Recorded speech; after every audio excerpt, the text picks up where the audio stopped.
Cornflour மாவு போடுறோம். 1 table spoon உங்கள் வீட்டில் வந்து மைதா மாவு இருந்தாலும் சரி, அல்லது வந்து கோதுமை மாவு இருந்தாலும் சரி, அதையும் போட்டுக்கோங்க.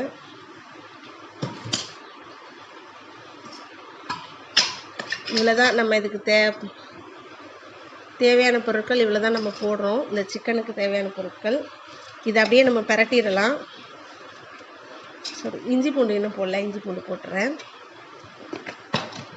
இஞ்சி பூண்டு ஒரு 2-3 டேபிள் ஸ்பூன் போடலாம். நான் இது கறி கொஞ்சம் ஜாஸ்தி. இது நான் ஒரு 2 நாள் வச்சுக்குவேன். அதனால் கொஞ்சம் அதிகமாகவே செய்கிறேன். இப்போ நீங்கள் வந்து இப்போ அன்றைக்கே செய்யணும், அன்றைக்கே காலி ஆயிரும் சிக்கன் அப்படின்னு நீங்கள் நினச்சிங்கன்னா என்ன பண்ணுங்கள்,